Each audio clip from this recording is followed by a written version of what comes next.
Live from New York, the Traders Expo. I'm Adrian Mans. I'm here today with Ashok Yarlagadda. That's a tough one, but I think I got it right. Yeah. And he's with Delphian, and we were actually just talking about he's involved in a sort of statistical process control of market behavior, so very near and dear to my heart since we do a lot of work with statistics in our own trading. It's a little bit different than the stuff that I've talked about in the past. Why don't you tell us a little bit about how you build models and what your models accomplish over time? First, we do two things. One is predictive analytics model, which will tell us the direction of the stock, and there are only two directions, up or down. And also the second thing we do is we measure the magnitude of the momentum in that particular direction.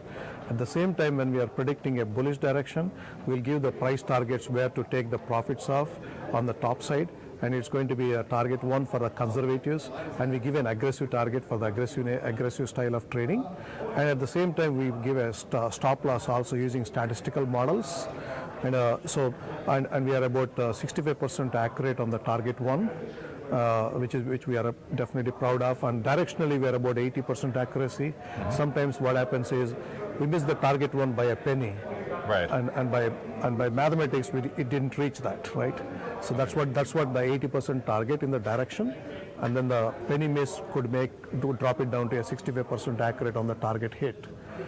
And once you know the direction, once you know the target, and we also give a time frame, in what time frame like we are looking that to happen. I was just going to ask you, so what's the typical holding period for a stock in that? Typically around anywhere between 7 trading days to 40 trading days, and it's a ballpark, but if I'm buying an option, I always add 30 days to whatever the system says. Mm-hmm. That way I have little more room to play with, and also I always want to exit the option before in the last 20 days. I don't keep the long options in the last 20 days because of the time decay is exponential and you start losing money at that point, like so.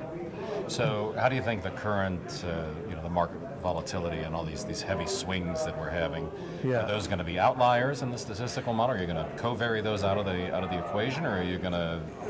Yeah, the machine learning is going to look at the current volatility and some of the past volatility and do the correlation metrics, and then incorporate that in the target process. Sometimes like a stock can become, Amazon used to be a non-violent stock, and the in between, last 2-3 years, every day it started moving up $20, $30, and $50. It's not a surprise Amazon moving 50 up or down in the past 2-3 years. Suddenly last year, like it became almost a flat stock for about 4 months or so, in the starting July, in the second half of last year, until it broke up, right? Until it break up. So. This machine learning target model understands that particular volatility sentiment, what is there, and it also looking at how much momentum is coming from the institutions, and that's what it will take to determine what should be the levels in that statistical model. Then we apply the confidence intervals to that particular calculations. So it's actually measuring institutional activity, or it's inferring institutional activity? Yeah, it refers to that how much of a net flow in and net flow out, and is it a net positive or a net negative, and that is one of the factors, but there is a lot of other factors we look at it also. The only thing we haven't enhanced the model yet is the categorizing the news and the news activity, and the scoring model is not done yet, but that is a next level enhancement, like so. But other than that, I think mostly we pretty much got it with when we tested with right around 400, 500 stocks when we are modeling. It came to around 80% success rate, and we can't go beyond that one from a statistical standpoint. So it will become a force-fitting model, and to make it work. But is it going to work in future?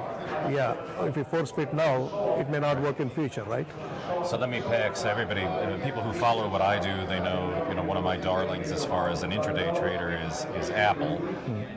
Did you folks predict any kind of price targets on Apple? I'm sure it was one of the stocks you modeled, right? Yeah. So right now, a few days back, it went into a mild pullback status.